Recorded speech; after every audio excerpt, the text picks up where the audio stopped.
Welcome to the Portraits Whisper, where our guest storytellers are portraits, paintings, and artworks. Here, every canvas breathes and every brushstroke hides a story waiting to be told. Tonight's whisper is from our guest, ABBEY im ABBEY, Abbey in the Oakenwood, an oil painting on canvas created by the German artist Caspar David Friedrich in 1809. Depicting a solemn funeral procession of monks among the ruins of a Gothic abbey surrounded by oak trees in winter. I am Caspar's canvas. I hold many stories. Within me, in the ruined abbey, the monks carry their remembrances into a silence deeper than the grave. The old man, Tobias Friedrich, was the last of the line. He was not a monk, and the crumbling ruin had not been a true abbey for 100 years. Not since the soldiers came. Yet every twilight, as the sun's last vestiges bled across the winter sky, Tobias walked the same path as the painted figures in his great-grandfather's study. Clutching his own ceremonial candles, he followed the worn ruts in the snow from his meager cottage to the skeletal remains of the Gothic nave. He would step under the hollowed archway, where the glass had long since been shattered or stolen, and place his candles on the makeshift altar, a mossy block of fallen masonry. The abbey was a ghost of its former self, its leaden roof gone, its spirit stripped away, but the forest was eternal. The ancient oaks, gnarled and bare, stood like sentinels guarding a forgotten secret. Their limbs, twisted by centuries of wind and sun, reached up toward the sky as if in silent supplication. Tobias felt their presence keenly, a cold weight on his soul. He believed the trees were the true custodians of the place, and their silence held the truth of what had happened.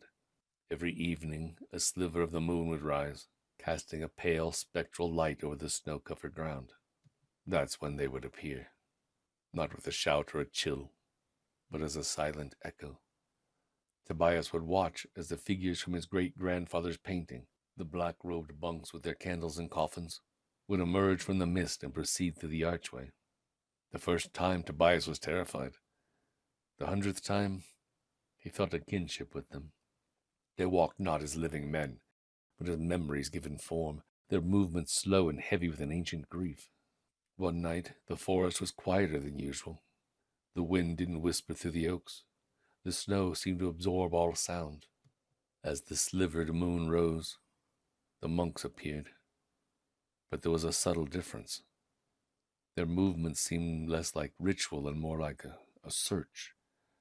They passed through the arch, and instead of leaving the coffin on the altar, they carried it with them, deeper into the ruin. Tobias, filled with a strange, unreasoning curiosity, followed them. He watched as the monks lowered the coffin into a newly dug grave, just as in the painting. But this time, something was different.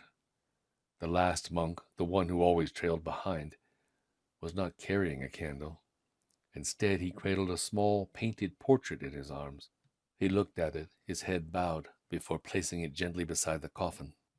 Tobias drew closer, wanting to see what the monk had so treasured, but as he moved, his foot slipped on a patch of ice. He cried out, and in an instant the monks vanished. Tobias looked down at the icy patch. His great-grandfather, the one who had owned the painted portrait, had told stories of the abbey. Stories of how it was desecrated, of the ancient rituals forgotten, of the forest spirits that grew angry at the sacrilege. The ice under his feet shifted, and Tobias realized it was a grave, not of a person, but of a memory. The monks were not burying a body, but a piece of their past, a sacred piece of history, stolen from them by the soldiers who had desecrated their home. As Tobias stared, the moonlight hit the grave just right, illuminating something at its edge. It was a fragment of broken glass, not from the abbey's eyes, its windows, but from a lantern, the same kind as the monks' candles. Tobias realized the monks had never truly disappeared. They were bound to the abbey, to the memory of their loss, and to the eternal, silent witness of the oak trees. They had not been burying a body, but an attempt at redemption, an attempt to reclaim what had been stolen and buried in the hallowed ground that the soldiers had so desecrated. Tobias understood now why the oaks had always seemed so watchful. He had always thought they were angry. He had been wrong. They were waiting. He knelt and gently placed his own candle beside the piece of glass. A flicker of light danced in the cold, a small act of defiance against the encroaching darkness. He knew then that the haunting wasn't a curse. It was a vigil. And he, the last of the line, was now a part of it. You have been listening to The Portraits Whisper on Storylink Radio, where every canvas has a story to tell. Be sure to subscribe and listen for our next guest, for the gallery never sleeps, and another canvas is already waiting to whisper.